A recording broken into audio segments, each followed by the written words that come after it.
असल से में परमात्मा पर चलना है जी। तो यह वोग नहीं बन रहा था आने के लिए। तो हम यहाँ आए हैं 1 महीने हुआ है।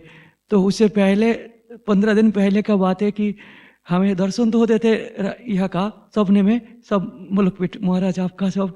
तो यहाँ आने का 15 दिन पहले मुझे राधा रानी मिले। तो मैं उतरा तो 11 साल की थी, हाथ में राधा रानी का एक लाठिया थी। तो हमें इस वन का दर्शन कराया माता ने। तो उसके बाद 15 दिन बाद मेरा घर परिवार सब छूट गया, स्त्री पुत्रों से। हाँ, अब वो छूटा ही रहे। अब यहाँ आ गया। हम यहाँ आने का प्रयास नहीं किया बाबा, मन में सिर्फ संकल्प होती आपका एक बार दर्शन हो जाए। तो आपने बन गया, मैंने कोई चेष्टा नहीं की, अपने अपनी यहाँ आ गया। बस ऐसे रहे ना तो हरि सब संभाल लेते हैं, ऐसे बना रहे। पर इसमें एक सावधानी रखने की बात है कि कहीं ये बात अब दोबारा नहीं आनी चाहिए जबान पे कि हमें राधा रानी मिली है। देखो, अभी हम आपको बताएं, अभी चूक हो रही है हमसे। अगर 1 अरब रुपया अभी आपके पास चेक रखी हो ना, तो आप बोल नहीं सकते सभा में कि हमारे पास 1 अरब की चेक है। और अगर बोल रहे हैं तो चेक है नहीं, और अगर बोल दिए और चेक है तो रहेगी नहीं। बहुत समझना, भागवतिक अनुभूतियों को कृपालु हैं प्रभु, कभी भी किसी को भी साक्षात्कार करा सकते हैं, कभी वाणी से नहीं, कभी वाणी से नहीं। अंदर की बात अंदर, उनकी कृपा की बात केवल हम और वो जानते हैं। बस सिद्धांत की बात करेंगे, उनकी महिमा की बात करेंगे, लेकिन हमारे जीवन में जो कृपा उतर रही है उसको, अगर उसको वाणी से निकाला तो या तो है नहीं और या फिर रहेगी नहीं। दोनों बातें समझ लो, या तो है नहीं और या फिर रहेगी नहीं। इसलिए अभी अपने लोग नवीन हैं इस साधन में, गंभीर शांत और कभी भी अहम ना आने पावे। बहुत कृपालु हैं भगवान। ये हम इसलिए सावधानी के लिए कह रहे कि श्री जी की कृपा से आप यहाँ आए हो तो कहीं डगमगा न जाना। ये बहुत बड़ी मंजिल है, बहुत बड़ी। तो बस शांत जो अनुभव हो रहा है वो उनकी कृपा, अंदर ही अंदर उसका पान करो। अहम का पोषण करने के लिए बाहर कभी शब्दावली से उच्चारण मत करो। अब भगवत मार्ग प्यारोढ़ क्षमते ने अच्छी सुकादि नाम ते अध्यानगम, वो आपको मिल गई।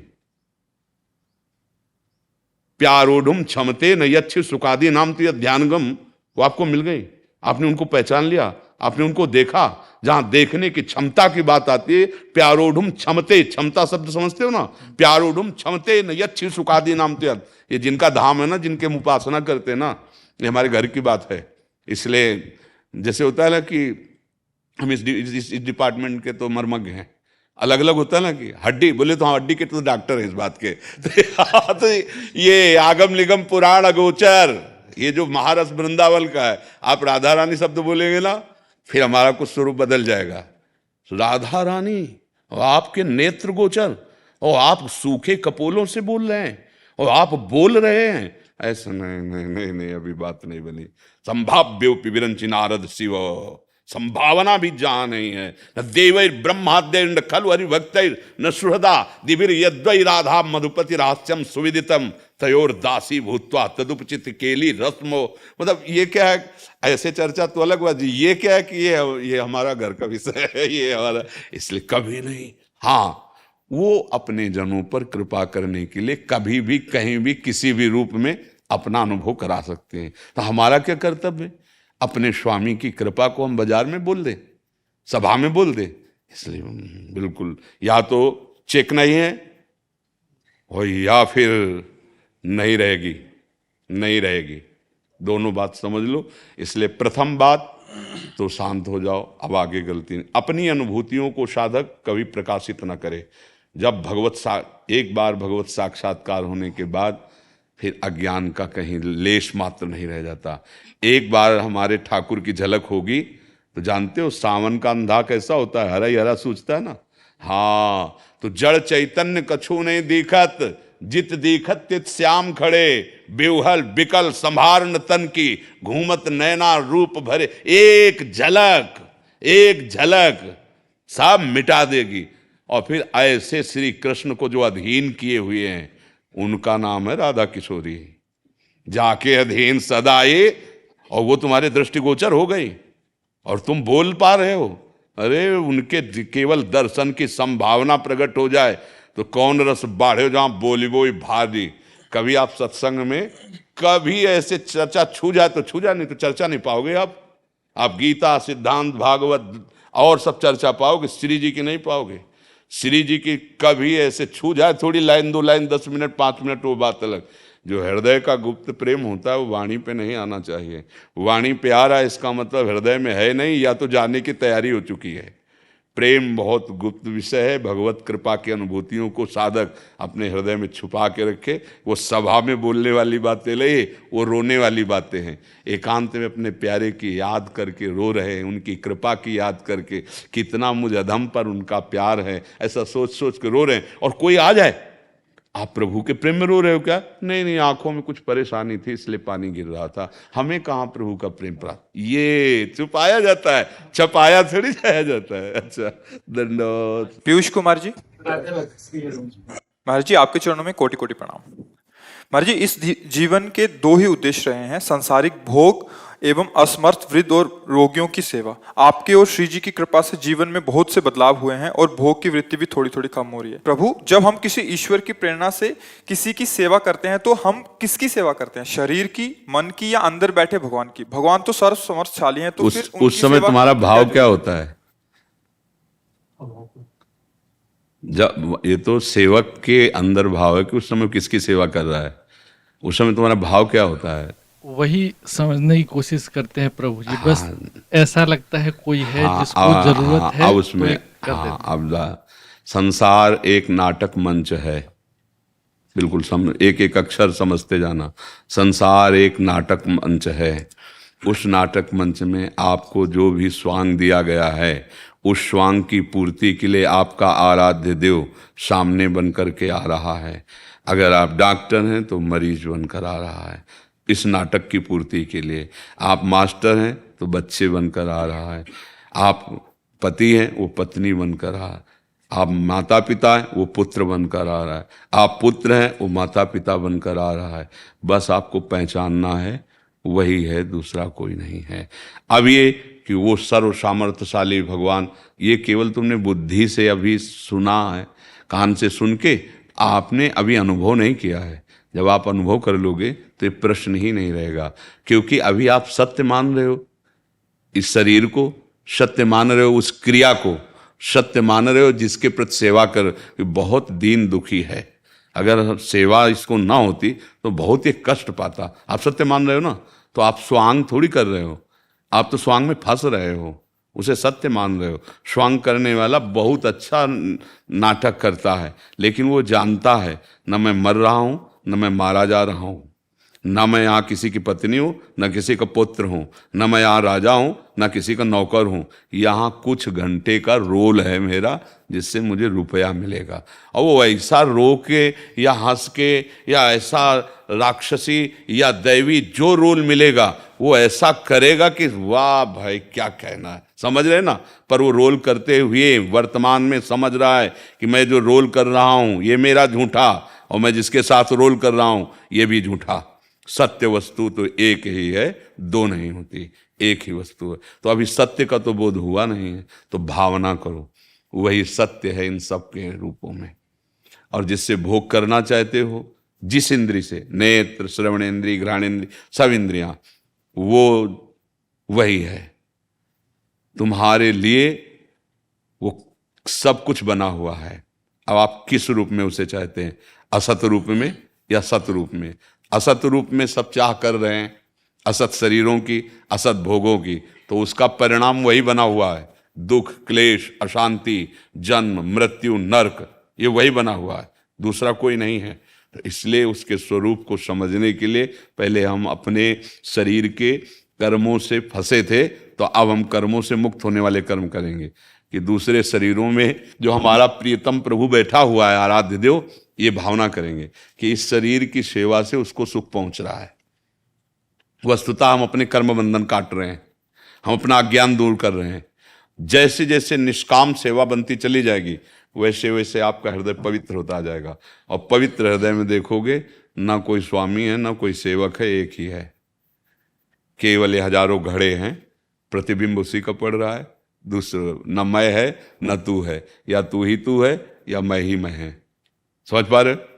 हाँ, जब तक मैं तू है तब तक माया है। मैं शुद्ध ब्रह्म, तू शुद्ध भक्ति, तू ही तू है, जिधर देखता हूं तू ही तू है, ये भक्त की भावना होती। और ब्रह्म हम ब्रह्मास्मि, मैं ही मैं। तो और अपने लोग ना मैं में है ना तू में है, मैं तू दोनों में है। और मैं और मोर तोड़ते माया, इसका मतलब अभी अज्ञान की धरा है। हमको अंदर से भाव बनाना है। सत्य बात यही है, सब में एक ही परमात्मा विराजमान। यो माम पश्यति सर्वत्र सर्वम च मयि पश्यति तस्याहम न प्रणश्यामि सच में न प्रणश्यति। ये भगवान जगत गुरु श्री कृष्णचंद्र जी की बात है। क्या कह रहे? यो माम पश्यति सर्वत्र, सर्वत्र जो मेरे को देखता है। जब ये माइक नहीं था और ये कुछ दिन बाद नहीं रहेगा, बीच में केवल दिखाई दे रहा है। तो ये जो भी धातु है, ये जो भी वस्तु है, इसके रूप में कौन प्रकट हुआ है? भगवान। न ये पहले था न ये बाद में रहेगा। अव्यक्तादीनि भूतानि व्यक्त मध्यानि भारत अव्यक्त निधनान्येव तत्र का परिदेवना। पहले सब अव्यक्त थे, बाद में सब अव्यक्त हो जाएंगे। बीच में जो व्यक्त दिखाई दे रहे हैं, शोक मत करो, वो अव्यक्त ही है, वो अविनाशी ही है। उस केवल भूल गए सब हम अपने स्वरूप को, तो फिर ये शोक, चिंता, भय, मृत्यु ये हमें सताने लगा। सब में भगवान है, सब भगवान है, सब में, शब्द याद करो, सब में भगवान है और सब भगवान है। बस हाँ, सब में भगवान है, पहले ये, फिर बाद में क्या आएगा? सब भगवान है। मैं नहीं, सब भगवान ही हैं। वही जड़ चैतन्य बना हुआ अपने आप से। हम जो अपने को अलग मान रहे हैं ना, बस यही हमारी दुर्गति का कारण है। हाँ, एक तरंग नाम केवल वायु विकार है नहीं, वो समुद्र ही है। ऐसे ही पूर्णात् पूर्ण मुदच्यते, उस पूर्ण परमात्मा का जो अंश जीव है वो भी पूर्ण ही है, पर भूल कर शरीर आसक्त हो गया। तो इसी आसक्ति को मिटाने के लिए सेवा धर्म है।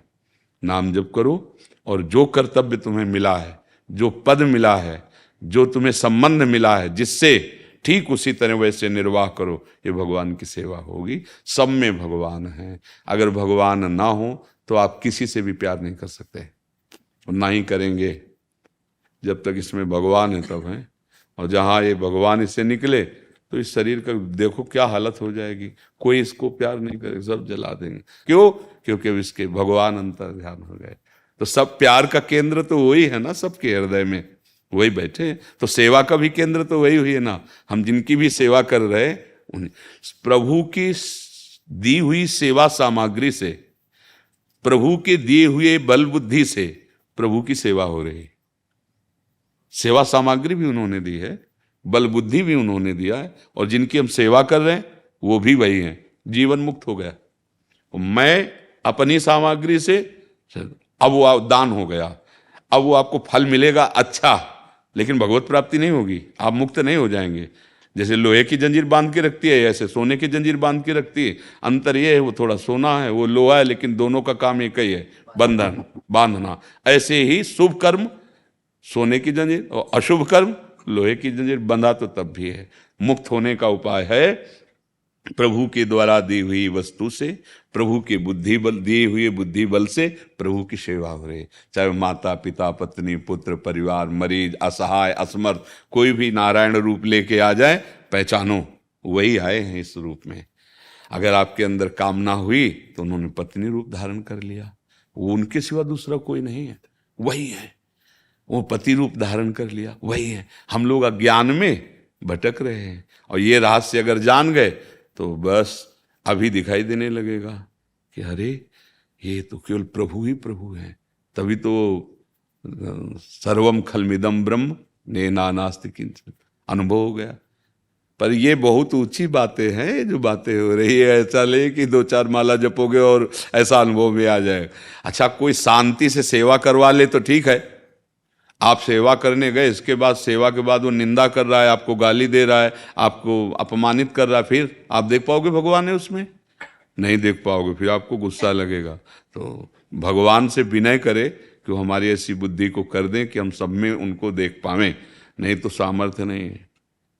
जानते हुए भी एक क्षण में माया पर्दा डाल देगी और भयभीत हो जाएंगे। सांप देख के भगवत भाव आएगा, सिंह दौड़ रहा हो हमारी तरफ, हमसे भगवत भाव करेंगे।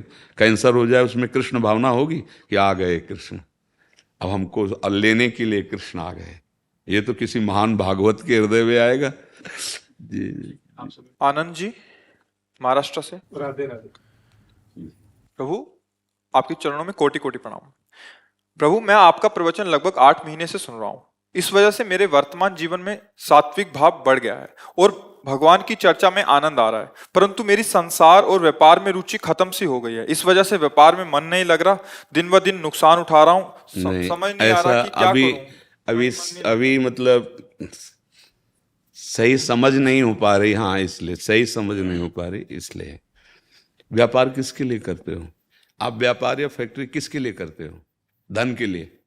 धन किसके लिए? परिवार की सेवा। परिवार के रूप में कौन है? परमेश्वरी है। हाँ, अब है परमेश्वर ही है, नहीं परमेश्वर है। हर चीज का निराकरण हो जाएगा। पहले आप इस बात को मान रहे हैं ना कि परिवार और समाज सेवा के लिए अर्थ कमाना जरूरी है। अर्थ का ये चाहे किसानी करना पड़े, नौकरी करना पड़े, व्यापार करना पड़े, ये जरूरी है। भगवान हमें जीवन दिए हैं दो का, एक है मन और एक है तन। अब मन से अगर हम राम कृष्ण हरि बोल रहे हैं और तन से खूब मेहनत कर रहे हैं तो हमें कोई परेशानी नहीं। अब इसमें जैसे बात आता है कि व्यापार में हमें झूठ बोलना पड़ता है, तो मुझे लगता है कि अगर हम सत्य बात को स्वीकार करें तो हमारा भ्रम खत्म हो जाएगा कि झूठ बोलने से हम धनी हो जाएंगे। सब पूरी दुनिया झूठ बोल रही, और कौन शांति को प्राप्त है और कौन ऐसी धनी है? धनी उसे कहते हैं जिसके हृदय से ये आशा खत्म हो जाए कि अब हमें और कुछ चाहिए। पक्का धनी वही है जिसके हृदय से धन की आशा खत्म हो जाए। अगर धन की आशा है तो भिखारी है, धनी है क्या? ये चाहत बढ़ाते चले जा रहे हो और मन असंतुष्ट होता चला जा रहा है। इसी को तो सुधारने के लिए सत्संग है। हम कह रहे झूठ क्यों बोलना है? क्यों बोलना है? हमारी यही हमें बेचना है। हम इसको 100 का लाएं, 250 का देंगे, तुम्हें लेना तो ले लीजिए। ये नौकर, ये चाकर, ये बिजली, ये मकान जो हम किराए पे लेके दुकान खोले हैं, ये तुम्हारी सेवा के लिए नहीं खोले। परिवार भी है और ये भी देना है। माना 100 का मिलता है, हमारे यहाँ 250 को मिलेगा, लेना तो ले जाओ। अब अगर सत्य पे चलोगे और अच्छी वस्तु बेचोगे तो ये मोल भाव करने वाले अलग होते हैं। और पूर्व जो किया है वो संभल नहीं रहा है ना। क्या जो अभी तक जो झूठ किया है, जो उसके लिए छोड़ दो। अहम त्वाम स्वरूपापेभ्यो मोक्षयिष्यामि मा शुचा अबलो नशानी अबनान से हो। अभी तक नहीं जानते थे, हमसे गलतियां होती गई, जानकर भी हम वास्तविक नहीं जानते थे। अब जान गए हैं, अब सावधान हो जाओ। अगर अब जग जाओगे ना तो पीछे का आग लगा देंगे भगवान। वो सर्व सामर्थ्यशाली है, वो भस्म कर देंगे। भगवान के शब्द हम बोल रहे हैं। अहम, भगवान कह रहे हैं सर्वधर्मान परित्यज्य माम एकम शरणम ब्रज अहम त्वाम स्वरूपापेभ्यो मोक्षयिष्यामि मा शुचा। अब जैसे कुछ लोग कहते हैं हाँ तो इसका मतलब क्या है कि अच्छा जितना बड़ा पापी, हाँ बेटा है वो आ सकता है घर वापस, क्यों नहीं आ सकता? बेटा है, अगर वो भ्रमित हो गया है, बाजार में घूम रहा है कई रात्रियों से और वो गलत पे गलत करता चला जा रहा है, लेकिन जिस दिन लौटेगा तो घर में उसके लिए जगह है, क्योंकि उसका घर है, उसके बाप की वस्तु है। ऐसे ही भगवान हमारे हैं, हम भगवान के हैं। हम माया में भूल गए, भ्रमित हो गए, हमसे बहुत सी गलतियां हो गई। जब हम लौट कर कान पकड़ेंगे आके ना प्रभु के सामने, तो वो कह रहे हैं हम तो हम सर्वपापेभ्यो मोक्षयिष्यामि मा शुचा। पर शाम के कान पकड़ा और सुबह से फिर वही शुरू, तो फिर वो करेंगे तो फिर भी कृपा करेंगे। उनका स्वभाव ये कृपालु, पर दूसरी कृपा करेंगे, फिर कठोर कृपा करेंगे, और वो अपने लोग झेल नहीं सकते। जब वो कठोर कृपा करते हैं तो फिर त्राहिमाम मच जाता है। इसलिए अगर वास्तविक अपने से गलतियां हुई हैं और हम हृदय से स्वीकार कर लें कि हमसे गलतियां हुई हैं, और हम प्रयास ये करें कि हमसे गलती ना हो, फिर भी हो जाए तो कोई बात नहीं, समझना हमारा प्रयास है कि अब गलती नहीं होगी, लेकिन पूर्वाभ्यास ब्रेक मारी, पर अंगुल दो अंगुल तो पहिया घसीटी गया ना पूरा, चाहे ब्रेक में खड़े हो जाओ। रफ्तार से गाड़ी चल रही थी ना, अब धीरे धीरे उसको हम ब्रेक में लाए और एकदम ब्रेक मार दिया। एक रफ्तार में ब्रेक नहीं लगती है, उसको पहले धीरे में लाया जाता है। अगर रफ्तार में तो फिर गाड़ी पलट जाएगी। अच्छा, धीरे से कितना भी आप ब्रेक मारो तो इतना तो सरकी जाएगा, तो इतनी गुंजाइश तो रहती है कि आज के बाद हम कभी नहीं करेंगे, तो इतनी गुंजाइश उसमें कभी ऐसा हो सकता है, तो उसमें निराश नहीं होना। उसमें जैसे गिर गए हम तो हमें पड़े नहीं रहना, तुरंत फिर खड़े हुए और कमर कसी कि क्यों गिर गए, ये बात ध्यान देना है कि कौन सी त्रुटि हुई जिससे गिर गए, अब आगे से ये भी त्रुटि नहीं हो। अभ्यास अगर आपका ना करने का है और पूर्वाभ्यास बस हो जाता है, तो फिर प्रभु ऐसे कृपालु हैं कि वो अंदर की बात जानते हैं, फिर उसे दंड नहीं देते। अब ये है कि इस बात का बल लेकर पाप करे कि शाम के फिर बोल देंगे हे नाथ क्षमा कर दे हो, और सुबह से फिर वो नहीं होता, क्योंकि वो बहुत चतुर शिरोमणि, उनसे चालबाजी नहीं चलती। वो कह रहे हैं ना, मोई कपट छल छिद्र न भावा। तो अगर हम वास्तविक बुरे हैं तो हमारे पास है औषधि, हमारे भगवान का नाम, भगवान का रूप, भगवान का आश्रय।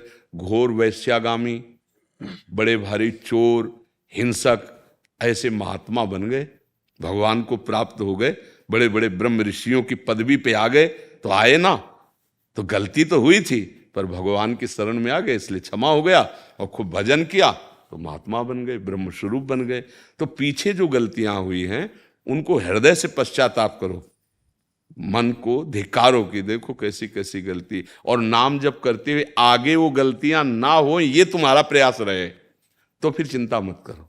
समझ रहे आप? हाँ, भगवान बहुत कृपालु हैं। अगर उनकी कृपा न हो तो हम तुमको किसी को भगवत प्राप्ति न हो, क्योंकि हम सबसे गलतियां होती हैं। भाई आज हम जाग गए जैसे आप कह रहे हो, ऐसे हमारे पीछे जन्म में कितनी गलतियां हुई हमें कोई पता नहीं। अच्छा, जब से हम जागे उसके पहले हमसे कितनी गलतियां सबकी हैं, सबकी। अब हमको सावधानी रखनी है, अब जहां तक हो सके। देखो कितनी कृपा सत्संग की कि आप अपने घर की गलतियों को ढूंढने लगे। पहले उनको गलती नहीं माना जाता था। सत्संग का प्रभाव देखो कि अब हमको बर्दाश्त नहीं हो रहा अपने घर में चोरों को रखना। जो चोर हमारे पुण्य, हमारा भजन नष्ट करने वाले हैं, अब यही कृपा सत्संग। एक एक ढूंढ ढूंढ करके गंदी बातें हृदय से निकाल दो, महात्मा हो गए। पैंट शर्ट में महात्मा हो गए। महात्मा का एक भेष होता है, अगर भेष है वो अंदर से महात्मा नहीं है तो कुछ लाभ नहीं मिला। वो अंदर से महात्मा है और भेष भी है, तब तो सोने पे सुगंध मानो। पर भेष नहीं हो, अंदर से महात्मा है, वो भगवान को प्राप्त हो जाएगा। और भेष है वो अंदर से गड़बड़ है तो भगवान को नहीं प्राप्त होगा। भगवान भेष देख के नहीं रिझते, भगवान अंदर का प्यार देखते हैं, प्यार देख के रिझते हैं। तो बस बहुत कृपा है, संभाल लो इसको। अब नाम जप करो और पीछे की चिंता मत करो ना, पीछे की चिंता। बहुत कृपालु भगवान है, बहुत कृपालु है जी। श्री हरिवंश गुरुदेव। श्री हरिवंश गुरुदेव, मैं आप में गुरु भाव रखता हूँ और पहले भी मैंने गुरु बना रखा है। तो मैं गणेश जी की उपासना करता हूँ गुरुदेव। जब से आपको सुना है, अंदर एक क्रांति सी घट गई है और बस राधा राधा ही चलता है। तो अब गुरुदेव दोनों में मैं क्या करूँ, मेरे को समझ। पहली बात तो ये देखना है कि गुरु बनाने की वस्तु नहीं होती, गुरु स्वयंभू है, स्वयं वस्तु है ना। हम भाव अर्पित करते हैं गुरुदेव में। गुरु बनाने का भाव का मतलब होता है हम अपने भाव अर्पित करते हैं, और उस भाव में देह भाव होता है, अंतःकरण भाव होता है और स्वभाव होता है। ये तीनों अर्पित किए जाते हैं, तभी गुरु को स्वीकार आपने किया है, आप गुरु के शरणागत हैं जब तीनों को अर्पित कर दें। देह भाव, स्थूल तन, और अंतःकरण का भाव, मन आदि का, सूक्ष्म शरीर, और स्वभाव कारण शरीर, उस परब्रह्म परमात्मा स्वरूप गुरुदेव को। गुरुदेव बनाने का मतलब होता है परतंत्रता स्वीकार करना। माया की परतंत्रता से मुक्त होने के लिए गुरु की अधीनता स्वीकार करना। जब तक तन वांग मनोभिर अमलई सोहम तो वाश्रिता, शरीर से, मन से और वाणी से हम गुरुदेव के अधीन नहीं हो जाते, तब तक ये माया की अधीनता से मुक्त नहीं हो सकते। चाहे शिव विरंचि समूह होई, गुरु बिनु भवनिधि तरे न कोई। अब गुरुदेव को समझना होगा। हम कई बार सत्संग में कहते हैं गुरु कोई व्यक्ति नहीं होता और व्यक्ति कभी गुरु नहीं बन सकता। गुरु साक्षात परमेश्वर होता है। परमेश्वर ही साक्षात गुरुदेव के रूप में आकर के हमको उपदेश करते हैं, चाहे वो जिस संप्रदाय का हो, चाहे वो जिस भाव वाला हो। गुरु साक्षात परब्रह्म, तस्मै श्री गुरुवे नमः। अब परब्रह्म की कोई सीमा नहीं है। वो 3.5 हाथ के शरीर में ही केवल नहीं रहता है, वो असीम अनंत महिमा वाला है। तो वो अपने गुरुदेव की वाणी को पहचानना सीखे। वो कहीं से भी गुरुवाणी प्रकट हो सकती है। गुरुवाणी सीमित नहीं है, सबके हृदयों पर उसका शासन है, क्योंकि साहब है ना, गुरु साहब है ना। वो कहीं से भी बोल सकता है, वो यहाँ से भी बोल सकता है, वो यहाँ से भी बोल सकता है, वो यहाँ से भी बोल सकता है। हमको क्या पहचानना है? अखंड मंडलाकारम व्याप्तम एन चराचरम, चर अचर में व्याप्त मेरा गुरुदेव है। अब हमको देखना है कि कहाँ से वो हमको संभाल रहा है, किसके शब्द जाकर हृदय में चोट पहुँचाते हैं और मुझ मोह निद्रा में सोए हुए को जगाकर भगवान के मार्ग में हमें बल दे करके दौड़ा देते हैं। वही हमारा सद्गुरु है, जिसके वचन से, जिसके संग से, जिसके दर्शन से हमारे मन में हमारे प्रभु के प्रति प्रेम जागृत हो जाए, वही सद्गुरु है। क्योंकि वो सद्गुरु और प्रभु दो नहीं हैं, वो आए ही अपना परिचय देने के लिए है। सोई जाने जे देव जनाई, जानत तुम्हें तुम्हें। जो भगवान गणपति जी हैं या भगवान शिव जी हैं या भगवान राम कृष्ण या माँ दुर्गा या जो भी जितने रूप तो अनेक हो सकते हैं, पर स्वरूप एक ही सबका है। स्वरूप में अंतर नहीं है, रूप अलग अलग हो सकते हैं। वो गजानन रूप धारण कर सकते हैं, वो चतुरानन रूप, वो पंचानन रूप, वो उनकी भक्तों की जैसी भावना होती है वैसा रूप जो आज तक शास्त्रों में लिखा ही नहीं है, वो भी रूप भगवान ने धारण कर लिया। नरसिंह बप्पू देख लो, भक्त के लिए भगवान ने ऐसा रूप धारण किया जिसका वर्णन ही नहीं शास्त्रों में। भयंकर वो रूप, आधा नर आधा सिंह, और ऐसा रूप नरसिंह। तो स्वरूप एक ही है, रूप अलग अलग हैं। हाँ, अब जैसे अपने लोग उपासना में शुरू किए थे तो पहले छोटी छोटी चालीसाएँ, छोटी छोटी पत्रिकाएं, धीरे धीरे धीरे उपासना बढ़ते बढ़ते वो अब रंग आया उपासना को, तो इष्टाकार वृत्ति हुई, अपने आराध्य देव में पूरी तन्मयता। तो जहाँ से शुरू हुई थी और यहाँ तक की अगर पूरी यात्रा देखी जाए तो वही प्रारंभ में भी था, वही अब है। हाँ, प्रारंभ में नाम रूप कुछ अलग था, अब उसका कुछ नाम रूप अलग है, पर गुरु भी वही है और आराध्य देव भी वही है, उसमें अंतराय नहीं है। अगर हम ये मानते हैं कि हम 2 गुरु बनाए हैं तो अभी अज्ञानी हैं, अभी हमने गुरु को जाना ही नहीं। गुरु 24 दत्तात्रेय जी बनाए ना, और तत्व कितने होते हैं? 24 ही तत्व होते हैं।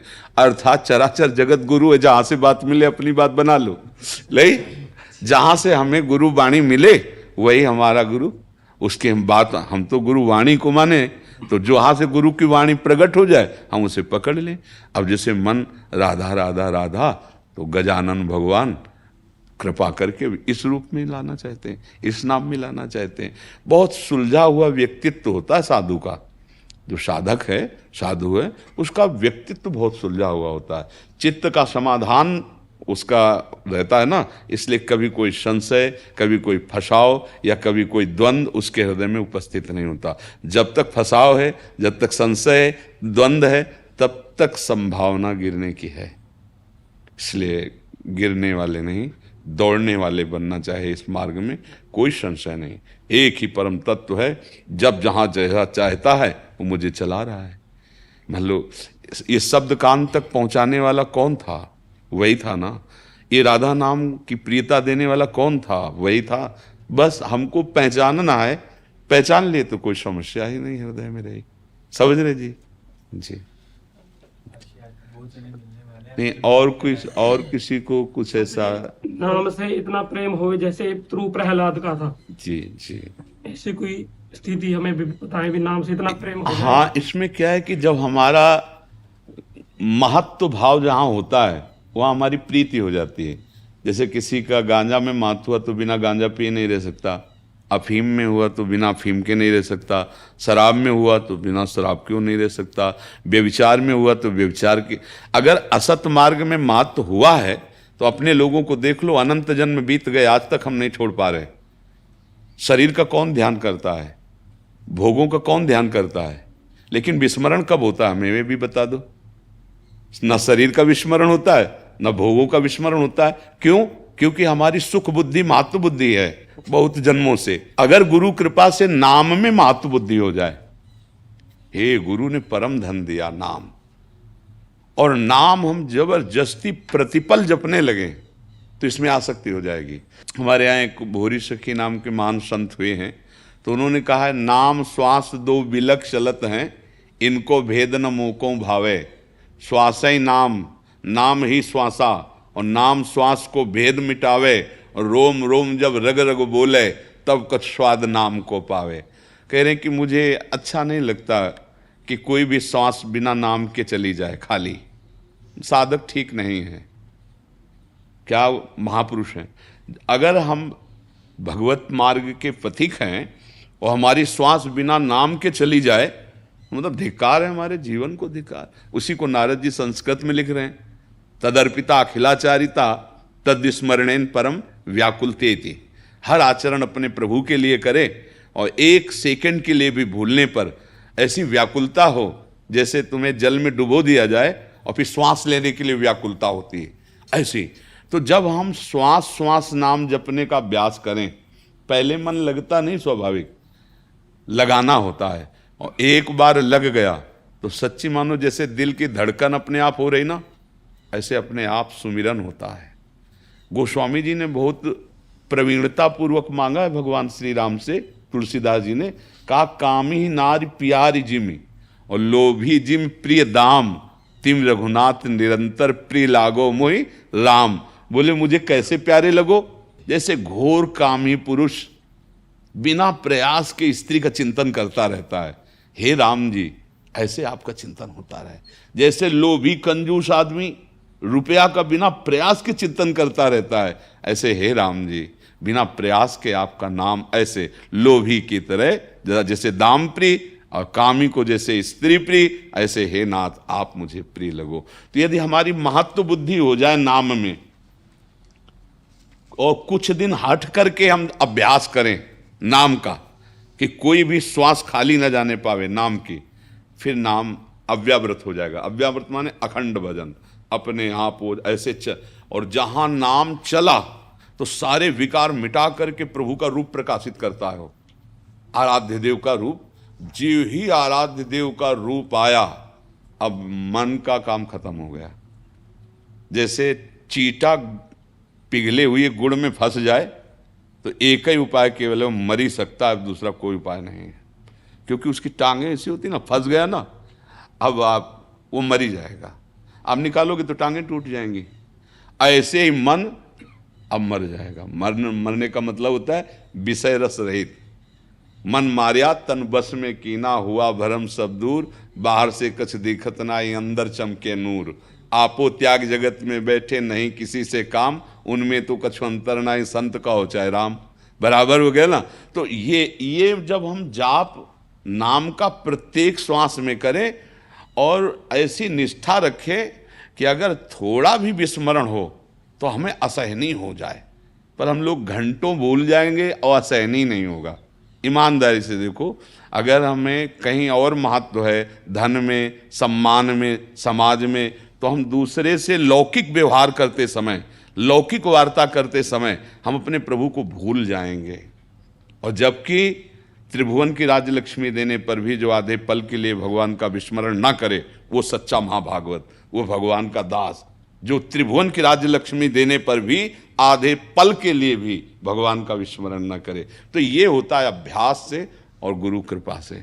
गुरु कृपा से जो नाम मिला, मंत्र मिला, अब अभ्यास करें कि कोई श्वास खाली ना जाए। तो कुछ दिन आप अभ्यास करो, मन को पकड़ाओ, और एक बार मन पकड़ ले फिर आप छुड़ा नहीं सकते। जैसे देखो, एक बार मन ने विषय भोगों को पकड़ रखा है, अब कितनी ताकत साधक लगा रहा है, कितना परेशान कर रहा है मन, कि हम निर्विषय होकर भगवान को भजें, लेकिन बार बार वहीं पहुंच जाता है, वहीं पहुंच जाता है, क्योंकि इसने पकड़ रखा है विषय को। अब लड़ाई साधना इसी बात की है, विषय छुड़वाकर भगवान पकड़ाना है।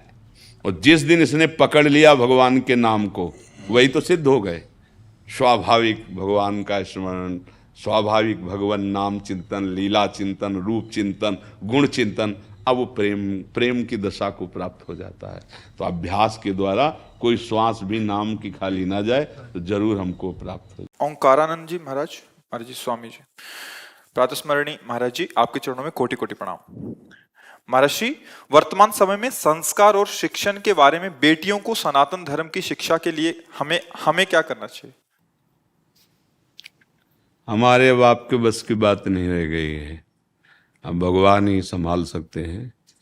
क्योंकि जब तक स्वयं का हमारा हृदय संकल्प नहीं करेगा सदाचार के लिए, पवित्र आचरण के लिए, तो हम लोग चिल्लाते रहेंगे, कोई फर्क नहीं पड़ेगा। आजकल हमारे जो बच्चियां हैं नई अवस्था की, सबसे ज़्यादा कुमार्गामी वृत्तियों को वो बहुत पढ़ा लिखा समाज समझते हैं। मतलब वो हमारी ना भाषा उनको समझ में आएगी और ना हमारी बात उनको समझ में आएगी, लेकिन उनको ये प्रकृति समझा देगी, चाहे बच्चा हो चाहे बच्ची हो। जो प्राकृतिक दंड मिलता है ना, फिर समझ में आ जाता, अभी समझ में नहीं आता। जहाँ बाल्यावस्था से जब तक पाणी ग्रहण संस्कार न हो, ब्रह्मचर्य की हमारे शास्त्र आज्ञा करते हैं, वहाँ व्यभिचार प्रवृत्तियों को बॉयफ्रेंड गर्लफ्रेंड बना करके इस तरह की जो कुप्रवृत्ति है, जो कहीं भी किसी भी तरह से ना इस लोक में सुखद है न परलोक में सुखद है। अब ऐसी व्यभिचार प्रवृत्ति को स्वीकार करना एक दोस्ती मानी गई, एक मनोरंजन माना गया, एक मतलब स्थिति मानी गई कि वो बहुत अच्छे स्थिति के बड़े घरों के बच्चे हैं क्योंकि वो ऐसा करते हैं। जब ऐसी भावना है तो हम संतों की बात, हमारी शास्त्र बात उनको कैसे समझ में आएगी? और जिसका चरित्र ही पवित्र नहीं है, वो उसके लिए सारे उपदेश ऐसे ही हैं जैसे जिसको कान से सुनाई न देता हो, आप वेद वाक्य वहाँ बोले। तो हमारी तो बात समझ में नहीं आ रही कि कौन सा उपाय क्या किया जा सके।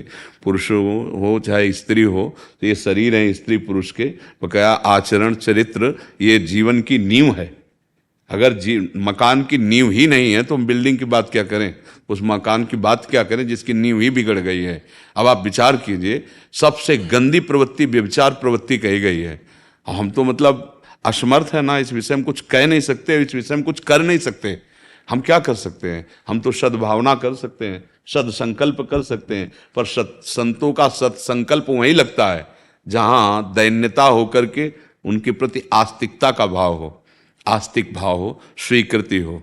आस्तिक माने होता है स्वीकार करना कि ये जो बात कह रहे हैं ये हमारे मंगल के लिए है। अगर स्वीकार करे तो संतों की बात, संतों की कृपा, जो आचरण विहीनता बढ़ती चली जा रही है, ये हमारे समाज के लिए बहुत बड़ा शाप है।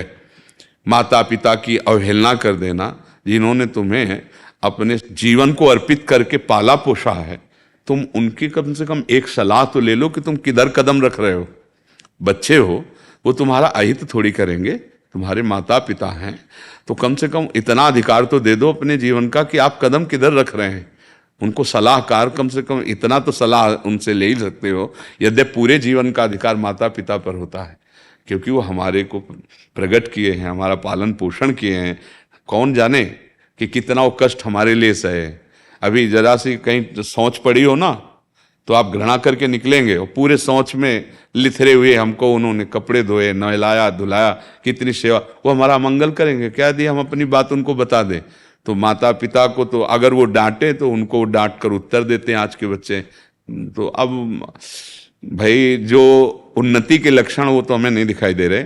माता पिता की आज्ञा में चलना, जब तक ब्याह न हो तब तक ब्रह्मचर्य सदाचार का पालन करना, अपनी जो कर्तव्य हैं पढ़ाई आदि उनको भगवान का भजन मानना, भगवान की प्रसन्नता मानना, और बिना अनुशासन के कुछ भी अच्छा नहीं होता। चाहे वो राष्ट्र हो, चाहे मतलब प्रदेश हो, चाहे वो एक गांव हो, चाहे एक घर हो, और चाहे स्वयं क्यों न हो, जब तक शास्त्र का अनुशासन या बड़े बुजुर्गों का अनुशासन, गुरुजनों का अनुशासन, तो फिर वो जीवन बेकार होता है। वो सब बेकार हो जाता है। तो अनुशासन मानने के लिए आज थोड़ी कृपा नजर आ रही कि नए बच्चे उत्साहित हो रहे हैं। हम प्रणाम करते हैं, उनको धन्यवाद देते हैं कि वो गंदी आचरण छोड़ रहे हैं, गंदी बातें छोड़ रहे हैं, अच्छे मार्ग का अनुसरण कर रहे हैं। पर अब जैसे कि सुधार हो ही जाए, इसके लिए आपको तैयार होना पड़ेगा, हमारी बात माननी पड़ेगी, हमारे शास्त्रों की बात माननी पड़ेगी, अपने माता पिता की अधीनता स्वीकार करनी पड़ेगी। आज बच्चे माता पिता के अधीन नहीं हैं, ऐसा नहीं। ये श्रृंगार, ये बनावट शरीर की तभी की जाती थी पति जब प्राप्त हो जाता था, पति को रिझाने के लिए की जाती थी। नहीं तो सादगी से अपने शरीर को ढककर पवित्र आचरण करके पढ़ लिख करके और फिर जब माता पिता के द्वारा पाणी ग्रहण संस्कार धर्मपूर्वक वैदिक सिद्धांत के अंतर्गत, कभी हमने तलाक नहीं सुना। गांव में बचपन 13 वर्ष तक रहे, कभी तलाक शब्द हमारी स्मृति में नहीं है। और आज आप लव मैरिज करते हैं और तलाक और हिंसा और लड़ाई झगड़ा, तो आपका क्या लव है, क्या है प्यार? ये प्यार है आपका? वहाँ कभी दूल्हा देखा नहीं, कभी दुल्हन देखी नहीं, और परस्पर माता पिता की केवल इच्छा के अनुसार ब्याह हो गया और आजीवन निर्वाह किया। पवित्र आचरण, पवित्र तो फिर देशभक्त, भगवान के भक्त, ऐसी संतानें प्रकट होती थी। अब आप व्यभिचार प्रवृत्ति को, अब हमारा इस विषय पे तो बहुत हृदय मतलब दुखी है कि हमारी नई समाज जो है ऐसी गड्ढे में गिरने जा रही है जिससे कोई पूरा जीवन बर्बाद हो जाएगा, पूरा जीवन बर्बाद हो जाएगा। एक स्वभाव में समझो, जैसे हमने कई बार हम उदाहरण प्यार से बताया कि स्वभाव बन गया है अलग अलग दुकानों का भोजन पाना, होटलों का भोजन पाना, फिर एक रसोई घर की, उसका भोजन अच्छा नहीं लगेगा। बात समझ लो। ऐसे हमारे शरीर की हर इंद्रिय है, उस इंद्रिय को आपने व्यभिचार में प्रवृत्त कर दिया। अब आप एक पातिव्रत धर्म से नहीं रह सकते, आप एक पत्नी व्रत नहीं ले सकते। बोलो ब्याह भी हुआ और प्यार भी नहीं और जीवन भी ठीक नहीं, अशांति, तो पूरा जीवन बर्बाद हो गया ना। नींव ऐसी गंदी पड़ गई कि पूरा जीवन बर्बाद हो गया। और ये खेल कब तक खेलोगे? जब तक तुम्हारे अंदर जवानी का नशा चढ़ा है। इसके बाद जब इसके कर्मों का भोग आएगा तब फिर भगवान को कोसोगे। धर्म विरुद्ध आचरण किए, उनका फल अवश्य में भोक्तव्यम कृतम कर्म शुभाशुभम। इसलिए चाहे भाई हो चाहे बहनें हो, स्त्री पुरुष शरीर ये पोशाकें हैं, हम सब भगवान के अंश हैं। यदि हम भगवान की आज्ञा नहीं मानेंगे, शास्त्र आज्ञा भगवान की आज्ञा, जो गुरुजनों की आज्ञा वो भगवान की आज्ञा है, अगर हम नहीं मानेंगे तो आगे चल करके हमको इसका परिणाम वो मिलेगा जो हम झेल नहीं पाएंगे, पक्का नहीं झेल पाएंगे। दुर्गति पे दुर्गति होती चली। शुभ गति कभी व्यभिचारी की होती है, कभी व्यभिचार करने वाला शुभ विचार वाला बन सकता है, कभी व्यभिचार करने वाला दूसरों को सम्मान दे सकता है, कभी व्यभिचार करने वाला दूसरों के सुख की तरफ देख सकता है। आप सोचो, हमारी बहन को कोई गंदी दृष्टि से देखे कैसा लगेगा? और व्यभिचार भाव जब जागृत हो गया तो दूसरे की बहन बेटी के साथ कैसा बर्ताव होता है? ये क्या हो रहा है? ये वही हो रहा है, वही न्यू है जिसको तुम लोगों ने स्वयं हंस खेल कर बर्बाद कर दिया। अब वो दृष्टि बदलती चली जा रही है, हमारे अंदर भावना गलत होती है तो हम वही गलत दृश्य देख रहे हैं, मोबाइल हाथ में, गलत बातें कर रहे हैं, गलत चिंतन हो रहा है तो गलत क्रियाएं हो रही हैं। जो हम बोलते हैं, जो हम देखते हैं, जो हम सुनते हैं, उसी का चिंतन होता है, और जिसका चिंतन होता है उसी का संकल्प बनता है, जो संकल्प बनता है वही क्रियाएं होती हैं, जो क्रियाएं होती हैं वही भोगना होता है। तो अब हमारे आचरण ऐसे हो रहे हैं कि भोगना बहुत कठिन पड़ेगा। पहले हमने कभी कैंसर नहीं सुने थे, अब ऐसे कैंसर हो रहे हैं जैसे किसी को बुखार हो रहा हो। क्या हो रहा है? वही कर्म, वही कर्मों का फल आपको बढ़ाता चला जा रहा है, किधर? दुर्गति की तरफ, कष्ट की तरफ बढ़ाता जा रहा है। तो डरो, गलत आचरणों से डरो, वो फल दिए बिना नष्ट नहीं होगा। यदि भजन हो जाए तो वो नष्ट हो सकता है। भजन ही एक ऐसा बल है कि अब लो नशानी, अब ना सही हो, अब तक गलती हुई, अब आगे गलती नहीं करूंगा, और ईमानदारी से भजन करने लगो तो फिर भगवान कहते हैं हम तो हम सर्वपापेभ्यो मोक्षयिष्यामि मा शुचा। तो इसलिए हमें तो यही लगता है कि जब तक हमारे बच्चे स्वीकार नहीं करेंगे हमारी बात, तब तक नहीं। पाणी ग्रहण संस्कार के पहले कोई स्पर्श न करे तुम्हारे शरीर को, ये एक धरोहर की भांति है। जब एक दूसरे को जीवन अर्पित करोगे तो मध्य में भगवान रहते हैं, तुम्हारा जीवन मंगल में, गृहस्थी में भी पार होगा, और पुत्र ऐसे होंगे जो देशभक्त होंगे, जो भगवत भक्त होंगे, समाज का मंगल करने वाले, तुम्हारी आराधना करने वाले बनेंगे। तुम्हारे आचरण जब गलत है ना तो संतानें भी ऐसी होंगी कि तुमको देख देख के रोना पड़ेगा, जलना पड़ेगा। इसलिए बहुत सावधानी से चले। और मैं तो उपाय बस यही नजर आ रहा है कि भगवान कृपा करें और बुद्धि शुद्ध हो। बुद्धि शुद्ध हो तभी सब ठीक हो सकता है, और वो शुद्ध होती है शास्त्र स्वाध्याय और संत समागम से, और वो अब बड़ा मुश्किल है, बड़ा मुश्किल है, क्योंकि शास्त्र स्वाध्याय करने की रुचि और समय नहीं है। मोबाइल हाथ में कौन शास्त्र स्वाध्याय करे। अच्छा, संतों पर श्रद्धा होना ये बड़ी दुर्लभ बात होती है। ये तो भगवान की कृपा है जो आप लोग यहाँ सुनने आए, बैठे आए, नहीं तो ऐसे आचरण कुछ हो गए हैं और ऐसे दृश्य कुछ दिखाए जाते हैं, अब किसकी बात मानेंगे। संत के लिए ये बात हो गई, शास्त्र स्वाध्याय करने लायक बुद्धि नहीं रह गई है तो संभाले कौन तुम्हें, कौन संभाले। अब जो शास्त्रों का रहस्य नहीं समझ रहे हैं, केवल वासना पूर्ति के लिए शास्त्र का या इस वेश का, तो उससे जो रही कोई श्रद्धा है ना वो भी भस्म होती चली जा रही। इसलिए बहुत मतलब है तो संकटपूर्ण समय दिन का दिन आगे, पर यदि संभाल लिया जाए तो कलयुग का प्रभाव नहीं पड़ेगा। जिते विनायक शुभ अशुभ विघ्न करे नहीं कोई, विघ्न करे नहीं कोई, डरे कलिकाल कष्ट भय, हरे सकल संताप, हरस हरिनाम जपत जय। कलयुग भयभीत रहता है नाम जापक से। जो निरंतर नाम जपने का अभ्यास करता है और अच्छे आचरण से चलता है तो कलयुग भयभीत रहता है, उसके ऊपर अपना प्रभाव नहीं डाल पाता है, नहीं तो कोई भगवत प्राप्ति कर ही ना पावे। तो इसलिए हमारे तो हृदय में यही बात है कि अब आप और हम या कोई भी क्या कर सकता है जब तक आप सुधरना ना चाहें, है नहीं। मान लो अमृत परोस दिया, अब आप ना पाओ तो पाना तो आप, अच्छा पा लिया और उल्टी कर दिया तो भी नहीं बनेगा, पाओ और उसे पचाओ, जब पचा गए तो स्वस्थ हो गए। पा ले तो आजकल पाया तो जाता है, सुना और दूसरे को सुना दिया और अपने आचरण में कोई फर्क नहीं पड़ा तो वो उल्टी कर देला है, वो भी लाभ ले। मतलब सुनी बात हमारी और आपने दूसरे को सुना दी और आचरण में नहीं उतारा, ना उसने ना आपने, तो किस काम में आया, बेकार गई रसोई। उल्टी हो गई तो बेकार गई रसोई। वो आपके सत्संग सिर्फ अपने लिए होता है। अगर हम सब सत्संग सुन रहे तो अपने लिए, हम अपना मंगल करने के लिए, अपने आचरण सुधारने के लिए, अपनी सत्संग का मतलब दर्पण, अपनी कमियों को देखने के लिए। साधु समागम में बैठे अपनी कमियां दिखाई दे रही, वहां निश्चय किया जाता है आज तक तो गलती हो गई, अब मुझे पता चला कि मैं गलत हूं, अब मैं जीवन में गलती दोबारा नहीं करूंगा। ये सत्संग का फल होता है। अगर ये बातें नहीं आ रही तो या सत्संगी नहीं है या आपका हृदय बहुत मलिन है जो आप स्वीकार नहीं कर रहे हैं। नहीं, सत्संग मत कीरति गति भूति भलाई, जब जे जतन जहां जे पाई, सो जानो सत्संग प्रभाव, लोकों वेद न आनु पाओ। हाँ, निश्चित मंगल हो पर स्वीकार करे, बिना स्वीकृति के तो बात नहीं है।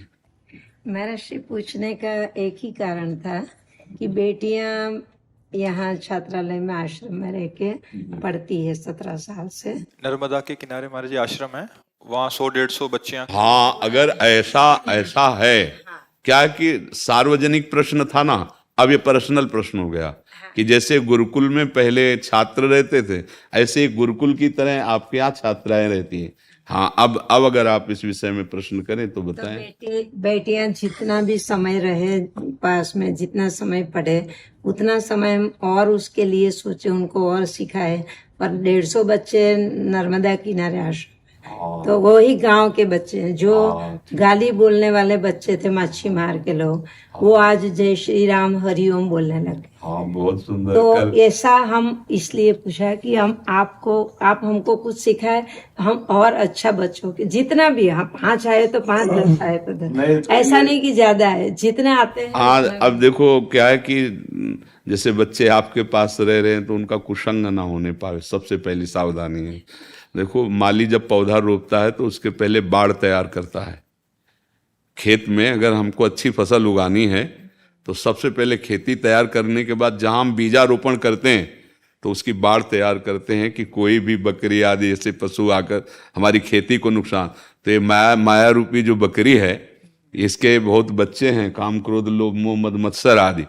तो यदि हम उन बच्चों को परस्पर दोष रहित कर पाएं, ऐसे कोई संस्कार उनमें एकांत में बैठ करके, चाहे बच्चे हो चाहे बच्ची हो, गुरुजनों को, माता पिता को बैठकर मित्रवत शिक्षा देनी चाहिए। मित्रवत, जैसे हम दोस्त दोस्त बैठे तो कैसे, ऐसे बच्चों के सामने कुछ देर के लिए दोस्त बनना चाहिए। आओ सब बैठते हैं और फिर उनकी मनोस्थिति को उनको प्रकट करने का अवसर देना चाहिए। ये सब बेटियां आदिवासी विस्तार की है, जो 17 साल से आती है, पढ़ती है, कॉलेज तक पढ़ती है, फिर घर जाती है, फिर हम लोग शादी। वहां अगर वहां सावधानी है तो वहां तो गिरने के कोई चांस ही नहीं, क्योंकि जब घेरे पे है ना और संत समागम पे हैं।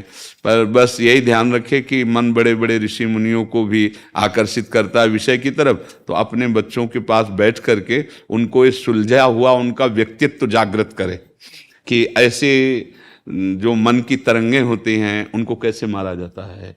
हाँ, जब हमारी मन, क्योंकि यौवन अवस्था की तरफ पदार्पण होता है ना, जैसे 12-14 वर्ष की अवस्था से फिर मन में तरंगें जागने लगती हैं नाना प्रकार के विकारों की, तो यही अवस्था होती है। अब इनमें पास में बैठ करके उनको ये भी जागृत करना चाहिए कि हम अपने मन को कैसे मारें, उससे कैसे निरपेक्ष रहें।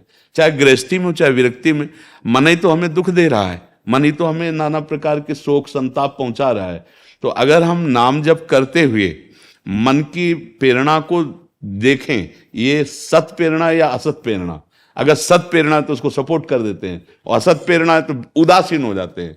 रोक नहीं, रोकने में फिर सत्यत्व भाव आ जाएगा, फिर रोकना मुश्किल हो जाएगा। उदासीन, जैसे हम जा रहे हैं, कोई हमें गाली दे रहा है, ना हम अच्छा माना ना बुरा माना, तो अगली बार 2-4 बार गाली देगा, इसके बाद बंद कर देगा कि इसके ऊपर कोई प्रभाव नहीं पड़ता। ऐसे ही मन है, जब हमको गंदी प्रेरणा देता है और हमें बुरा लगा तो मतलब प्रभाव पड़ा, उसकी सत्ता तुमने स्वीकार की, अब हटाना मुश्किल हो जाएगा। और अच्छा लगा तो वो गिरा देगा, तुमको भ्रष्ट कर देगा। तो उदासीन शब्द होता है। उदासीन, ना बुरा लगना ना अच्छा लगना, वो स्फुरित हो रहा है, और हम राधा राधा राधा, अब वो नष्ट हो जाएगा, वो संस्कार नहीं बना पाएगा, और जो उसका स्फुरण है वो नष्ट हो जाएगा, क्योंकि हम उससे प्रभावित नहीं हो रहे, हम दृष्टा मात्र हैं। ना उससे शत्रु पक्ष है ना उससे राग पक्ष है।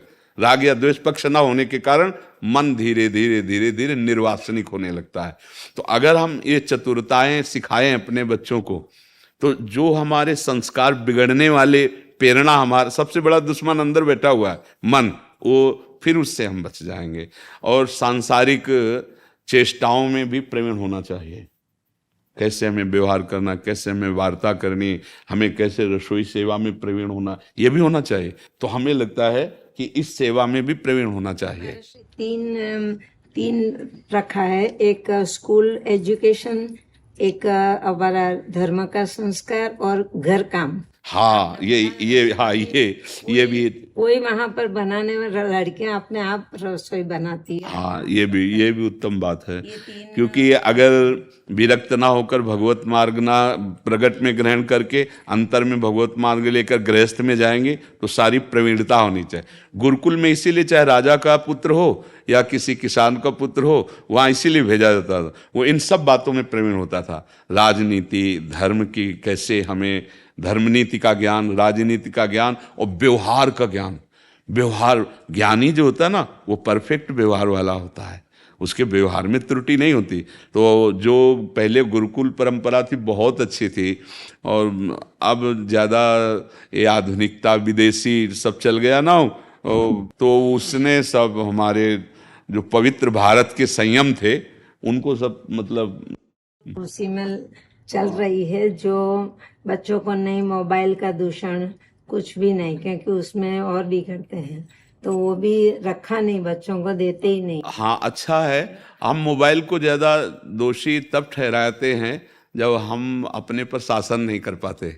नहीं, मोबाइल से थोड़ा लाभ भी है। जैसे आप सुन के आई हो, तो किससे सुन के आई हो? तो अगर यहाँ पर एक कठिया बाबा के पास एक संत रहे हुए थे बहुत साल पहले, तो उन्होंने मेरे को आपका नाम बताया, YouTube में देखने को बोला, सत्संग सुनना। सत्संग सुनने के बाद ऐसा हो गया है 2 साल से कि एक भी दिन यदि सत्संग नहीं सुना है तो नींद नहीं आती है। हाँ, भगवान रोज। और मेरा जीवन में साधना पक्ष में को कुछ भी इतना समाधान मिला है कि मैं उसका वर्णन नहीं कर सकती हूँ, मगर इसलिए यहाँ पर आने का बीच महाराज जी का प्रत्यक्ष दर्शन के लिए